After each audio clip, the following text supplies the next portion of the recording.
Olá pessoal, sejam todos bem-vindos à nossa aula de História. Eu sou Cíntia Carvalho, professora de História, então vamos lá, o que a gente vai aprender hoje na nossa aula de História do 9º ano? Vamos lá? Então, hoje a gente vai compreender o processo que culminou com a proclamação da República no Brasil. Então, eu trago para vocês aí a imagem de uma sage aí mostrando Dom Pedro com um jornal adormecido, tá? Então, essa imagem é a caricatura, a sage feita por Ângelo Agostini, tá? Então, qual é a crítica contida nessa imagem por Ângelo Agostini, né?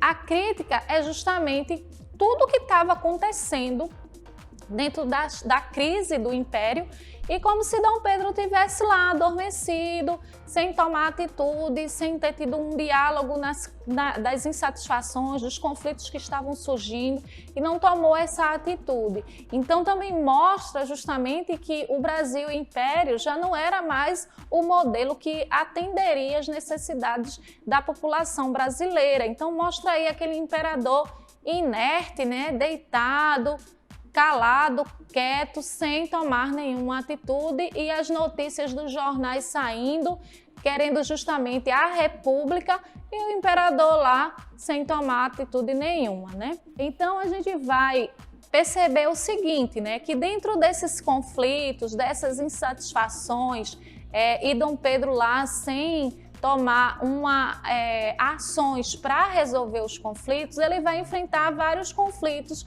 antes aí de ocorrer a República no final do século XIX. Então, ele vai ter conflitos com a igreja, conflitos, as questões militar, as questões da sociedade em si e culminando lá com a proclamação da República em 15 de novembro de 1889. Então vamos ver aí em relação quais foram os problemas que Dom Pedro enfrentou, os problemas religiosos, o problema militar e o problema da sociedade que culminou lá na proclamação, tá? Então vamos lá para as questões religiosas. Então, pela Constituição de 1824, o Império controlava a Igreja no Brasil. O beneplácito era o direito que o imperador tinha de aprovar ou não as bulas papais, que no caso era um tipo de lei eclesiástica, tá?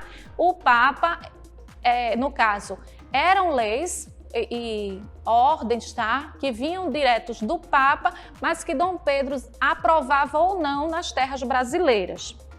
E o padroado era o direito que o imperador tinha de nomear os bispos que eram remunerados pelo governo. Então, naquele período, quem nomeava os bispos brasileiros era o próprio Dom Pedro e o governo é que pagava seus salários. E aí, o que é que ocorre, tá? Em 1824, o Papa Pio IX proibiu os católicos de fazerem parte da maçonaria e Dom Pedro não autorizou essa bula papal, tá? Então, o bispo de Olinda, Dom Vital de Oliveira, e o bispo de Belém do Pará, Dom Antônio Macedo Costa, optaram por obedecer ao Papa. Tá? Em 1874, os bispos foram condenados a 4 anos de prisão e ficaram 1 ano preso. Então, o que é que acontece? O Papa, né, proíbe aí a maçonaria, a prática da maçonaria no Brasil, mas o próprio Dom Pedro era maçom. Então, ele não vai permitir aí que essa lei ela seja vigorada no Brasil. Então, o que é que ocorre? Os bispos de Olinda e do Pará resolvem obedecer ao Papa, mas como? De acordo com o padroado, era o próprio Dom Pedro que escolhia os bispos, ele vai condenar os bispos à prisão, tá? Mas aí depois ele vai tentar fazer se apaziguar com a igreja e os bispos não cumprem lá os 4 anos de condenação e só apenas 1. Tá? E aí mostra justamente essas questões religiosas. Por meio de comícios, de jornais republicanos, passaram a acusar Dom Pedro II de se intrometer em assuntos da igreja e de não dar liberdade religiosa aos brasileiros. Esse fato contribuiu para enfraquecer a monarquia. Então a gente vê a sage aí de Bordalo Pinheiro, de 1875, fazendo referência à anistia dos bispos, né?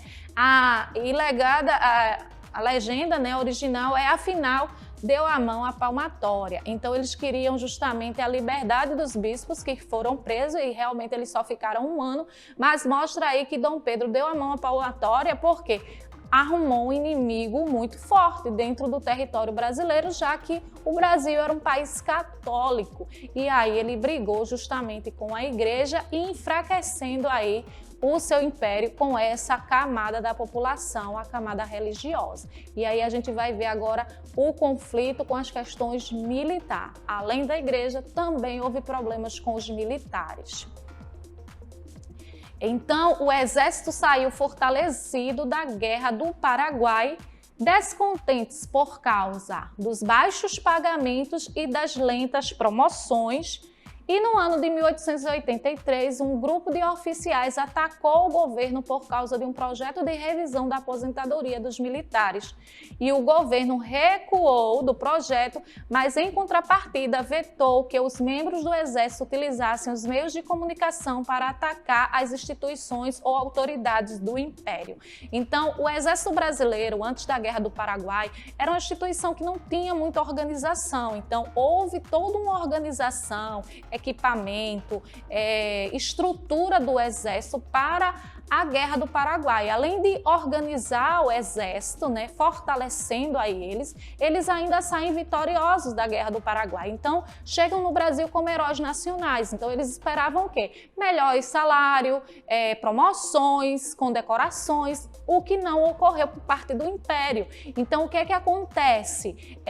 E além disso, ainda existia um projeto de lei que ia mexer com a aposentadoria desses militares. Então, os militares eles vão se revoltar aí, e a primeira revolta vai ser justamente contra essa questão da aposentadoria. Então, o governo recua, porém diz o quê? A gente tira um projeto de lei, não vai mexer com a aposentadoria de vocês, porém, vocês não têm o direito de fazer crítica ao governo, nenhuma autoridade do governo, nenhum ministro, ninguém do governo, tá? Vocês não podem usar a imprensa para falar mal do governo, mas é o que não ocorre por parte dos militares. Eles vão continuar fazendo críticas ao governo usando a imprensa. Então, em 1884, o tenente-coronel Sena Madureira foi punido por se posicionar contra a escravidão. Em 1885, o coronel Cunha Matos redigiu um texto no qual realizou uma série de críticas contra Alfredo Chaves, que era então ministro da Guerra. E o general Deodoro da Fonseca fez um protesto em que questionava a lei que proibiu o direito de resposta dos militares através dos meios de comunicação, e a imprensa do Brasil, naquela época, deu apoio aos militares. Então, todas essas manifestações contra a política do governo, da questão da escravidão, a questão também da liberdade de se defender usando os meios de comunicação, tudo isso levou os militares a continuarem questionando o império, e a imprensa brasileira vai ficar justamente ao lado dos militares. Então a gente vê aí, né, que desconfiava-se que o Império pretendia dissolver o Exército e fortalecer a Guarda Nacional. E Benjamin Constant e muitos militares eram seguidores do positivismo, que são as ideias que vai contribuir aí para influenciar os militares no Brasil a tomar o poder, tá? Que era colocando justamente ordem e progresso no Brasil. Esses ideais iluministas, positivistas, tá?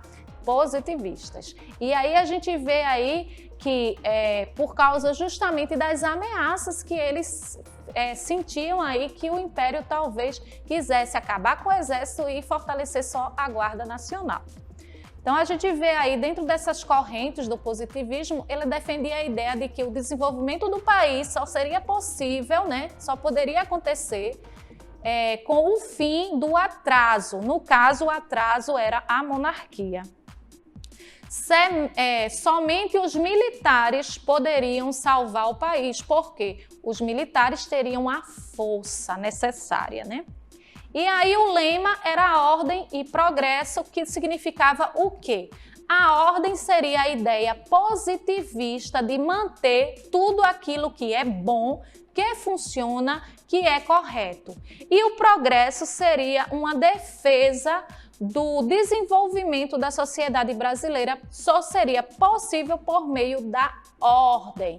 Então, as ideias positivistas era manter o que era bom, o que funciona, mas o que não funciona era para ser substituído. E esse desenvolvimento da sociedade brasileira só seria possível através da força, né? Através da ordem. E no caso foi o que aconteceu e o que vai influenciar esses militares a tomar o poder, a transformar, né? E dar o golpe e tirar aí o Brasil do Império e se tornar o Brasil República.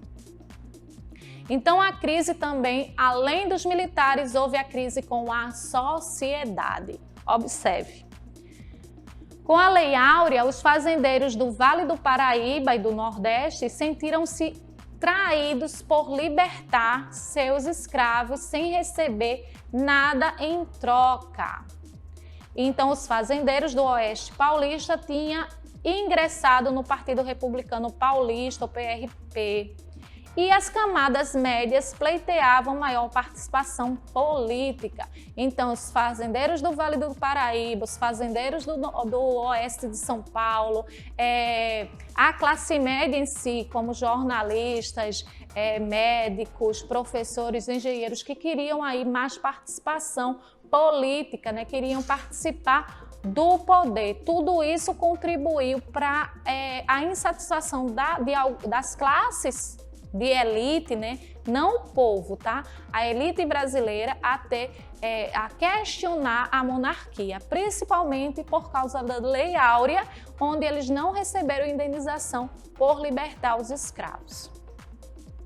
E aí, ó, em 1887 foi fundado o Clube Militar com a presidência de Deodoro da Fonseca. Isso fez com que o Deodoro, né, tivesse grande prestígio no exército e ele também era amigo do imperador, tá? E o que é que vai marcar o fim do império?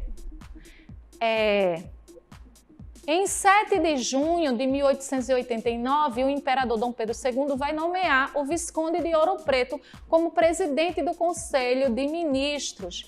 E Ouro Preto era mal visto pelo Exército por ser favorável à Guarda Nacional. Era justamente aqueles rumores de fechar o Exército e investir lá na Guarda Nacional. Então o Exército ele não via o Ouro Preto, o Visconde de Ouro Preto, como um bom ministro, alguém que ia favorecer a classe militar. Então, nesse momento, né, vários republicanos aconselharam Deodoro que a mudança de ministério não resolveria a situação, tá? E aí, convencidos, os militares e republicanos arquitetaram um golpe para o dia 20 de novembro. Contudo, boatos de que o plano teria sido descoberto antecipou a ação. Dessa forma, na noite de 14 para o dia 15, né, de novembro, um grupo de militares liderados por Marechal Deodoro da Fonseca derrubou o Império e, no caso, o Ouro Preto, que estava lá no local da proclamação da República, ok? E aí a gente vê o seguinte, né, dentro dessa situação, que eles planejaram justamente derrubar o governo em 20 de novembro, mas eles souberam que foi desfeito, chegou nos ouvidos de Deodoro que ele poderia ser preso, que os líderes do movimento poderiam ser presos, e o bom saber é que os líderes do movimento, né, a questão dos militares republicanos, do povo também, não do povo, mas da elite republicana da época, tá? Esses que participaram desse movimento. E em 16 de novembro de 1889, o imperador Dom Pedro II, que estava em Petrópolis, né, ele voltou à capital e foi notificado que deveria deixar o Brasil imediatamente junto com a sua família. Não houve participação popular, tá? O povo não participou do poder. O processo foi conduzido pelos militares e parte da elite insatisfeita com a monarquia. Então, só quem participou da situação, né, da proclamação da República do Brasil, deixar de ser império, passar a ser república, foi os militares e a elite, né? Uma pequena parte aí da elite insatisfeita com a monarquia. E o povo não teve nenhuma participação. Então aqui eu trago a imagem, né, do momento lá da proclamação da República e no dia 15 de novembro de 1889, tendo à frente o Marechal Deodoro da Fonseca, no Rio de Janeiro, proclamaram aí a República. Aí tem uma frase do jornalista Aristides, né, que ele fala o seguinte: o povo assistiu tudo bestializado. Por quê? Isso significava que é como se o povo estivesse vendo aquilo tudo ali e não estava entendendo nada. Será que é uma parada militar? É um desfile cívico? Então o povo nem sabia o que é que estava acontecendo porque não houve participação popular. Não foi uma revolução, né? Uma mudança da monarquia para a República, como ocorreu na França, e sim foi um golpe de militares, né, e parte da elite, onde derrubaram a monarquia e implantaram a República, e que Dom Pedro II só ficou sabendo depois, né?